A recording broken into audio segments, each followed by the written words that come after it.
근데 진짜 중요한 건 뭐냐면 선제 타격이라는 것의 개념에서 어쨌든 간에 공격 조짐이 북한의 공격 조짐이 보이면 우리가 먼저 공격하겠다라는 건데 우리가 공격할 수 있는 권한이 있나요? 우리 군에? 그러니까 뭐 한미 뭐 작전 지휘권 이런 문제를 떠나서도 일단 유엔 헌장 위반이에요. 아, 유엔 헌장 위반이다. 유엔 헌장은 예방 공격이든 적극적 억제건 다 불법이에요. 다 불법이다. 그러니까 한 국가 지도자가 선제 타격이라는 걸 머릿속에 그리고 있다 하더라도 어떻게든 그것을 달리 표현하지. 그렇죠. 저렇게 노골적으로 내가 선제 타격하겠다고 하는 그런 지도자를 제가 본 적이 없어요. 예를 들어 히틀러가 저 체코를 침공하고 그 뒤에 폴란드까지 먹어버렸지 않습니까? 이걸 자기가 선제 공격했다 이렇게 얘기합니까? 그게 아니라 독일인의 생활권이라서 우리가 갔다 이 정도지. 무슨 국가대 같은 유엔 회원국끼리 내가 선제 타격을 하겠다는 말을 하는 국가 지도자는 나는 어떤 그 정복자, 침략자 중에도 본 적이 없다 이거요. 그냥 다른 말이 많아요. 히틀러는 그건 독일인의 생활권이라는 개념으로 이렇게 퉁치고 말았잖아요.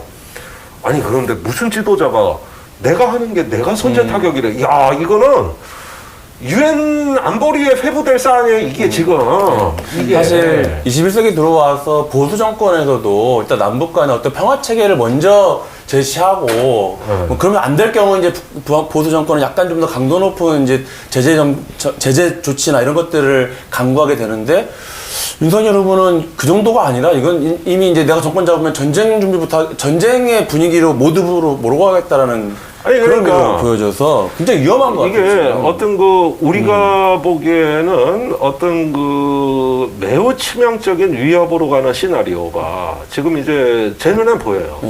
그러니까 첫 발언은 그거였어요. 저 남북 군사 합의서 파기입니다.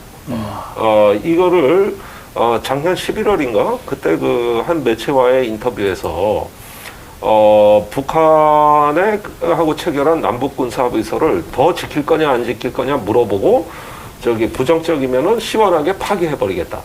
근데 내가 알기로 이런 식의 발언을 한 사람이 딱 한 명 있어요. 누구였어요? 북한 노동당의 김여정 부부장이 저기 남북 군사 합의서를 시원하게 파기해버리겠다 그랬거든. 어떻게 보면 말도 단어도 똑같아. 그래가지고 원팀이네 거기야말로. 원팀. 그게 원팀이라는 거예요. 그러니까 북한하고 윤석열 후보가 이거 진짜 이거 중요한 포인트인데. 오늘 새로운 사실을. 그러니까 내 얘기가 이 군사 합의서 파기를 김여정 부부장이 왜 작년에 그 남북 연락사무소 그 폭파시키면서 조치를 검토하고 있다고 한 게 이건데 그걸 김정은 위원장이 말리잖아요. 그거 하지 마라.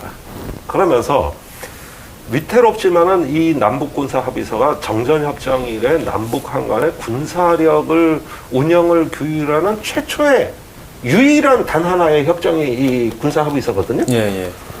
그런데 그동안 무수한 위기에 처했습니다. 남북 교착 상태에서.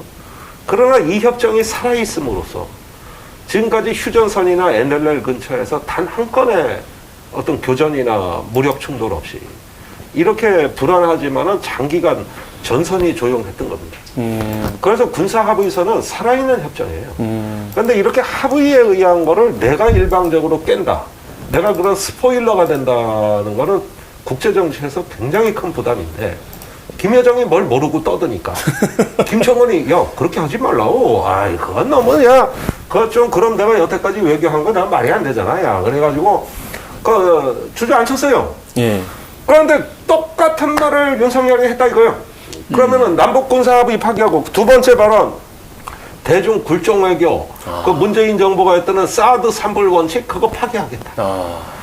이거는 더무시무시한 거예요. 사드 산불이라는 게 뭐냐면 문재인 대통령이 중국에다가 사드에 추가 도입 안 하겠다. 그다음에 미국 주도의 동북아 MD에 들어가지 않겠다. 참여하지 않겠다. 그다음에 업그레이드 안 하겠다. 이거예요. 이렇게 약속을 해준 건데 이미 박근혜 대통령이 다 하고 있던 정책에 대한 재확인이고 그걸로 인해서 한중 관계가 지금 다 회복이 됐어요. 그렇죠.